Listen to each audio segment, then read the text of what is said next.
The Prince. The Pyramid of Power and the Families That Rule the Earth. Introduction. The illusion of democracy, the reality of ownership of this book, is not for the faint of heart. It is for those who suspect that behind every smiling politician, every flag and every ideology, there is a curtain. Behind that curtain, a few hands pull the strings of nations, shape economies, create wars, and sell peace. Welcome to the pyramid, a structure older than civilization, upheld by ignorance, maintained by illusion, and ruled from the top by a cabal of families who own nearly everything. Chapter 1. The Pyramid Blueprint. From Pharaohs to Financial Gods. History is not a series of random events. It is the methodical consolidation of control by elites who have merely changed names and tactics. From divine kings to constitutional monarchs, from religious empires to digital democracies, the structure remains. The many serve the few. The pyramid's base is the laboring class told they are free. The middle is the managerial elite, academics, politicians, media, tasked with narrative control. And the apex? Untouched, unknown, unelected, the families who never surrendered the crown. Chapter 2. Bloodlines and Bank Vaults.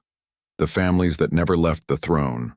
The Rothschilds, the Rockefellers, the Windsors, the Agnelli, Walton, Morgan, and Soros clans.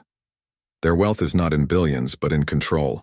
Of currencies, governments, treaties, wars. Through intermarriage they ensured unity. Through foundations they bought virtue. Through tax havens they transcended nations. You do not vote for these people. You do not hear their names in your civics books. But their fingerprints are on every global policy that matters. Chapter 3. The Bank is the Crown. Central Banks and the Hidden Monarchy. The central banks are not public institutions. The Federal Reserve, the ECB, the Bank of England. These are private mechanisms of enslavement, controlling interest rates, inflation, and debt cycles. The BIS in Basel coordinates their dominion like a Vatican of finance. Every nation is chained by bonds. Every citizen is born into debt. The illusion is sovereignty. The reality is managed finance feudalism. Kissinger understood this well. The manipulation of money, ideology, and international conflict were his weapons of choice. He used realism as a disguise for strategic amorality. He did not believe in peace. He believed in controlled instability. Chapter 4. War as Business, Peace as Illusion. The Military-Industrial Puppeteers. There is no such thing as a spontaneous war. Every conflict is planned, funded, and prolonged by those who profit. Defense contractors, mercenary firms, investment banks. The same people who sell you patriotism sell drones to both sides.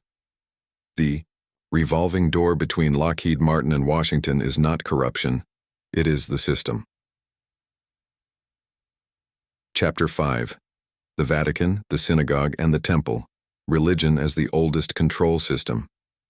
Religions were once the ultimate tools of power, legitimizing rulers, shaping moral codes, and fueling holy wars.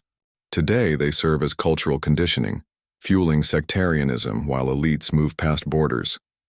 The Vatican launders money and secrets. Zionist lobbies rewrite foreign policy. Wahhabism arms proxy armies. These are not faiths, they are instruments. And, yet beneath the manipulation lies a deeper flaw. The human being wants to believe, needs to submit. Religion did not just enslave, it revealed the ease with which we accept the chains. Chapter 6. The Media Ministry of Truth, Censorship, Narratives, and Thought Control. From CNN to Facebook to the BBC, the media are not watchdogs. They are guard dogs. Owned by the same conglomerates that fund political campaigns and tech giants, they manufacture consensus and bury dissent. Algorithms erase memory. Conspiracy becomes a slur. Language is weaponized, facts are fungible, and reality is negotiated by editorial boards. Chapter 7. Puppets and Comedians, Presidents, Prime Ministers, and the Theater of Politics. The political class are not leaders. They are actors in a script written elsewhere.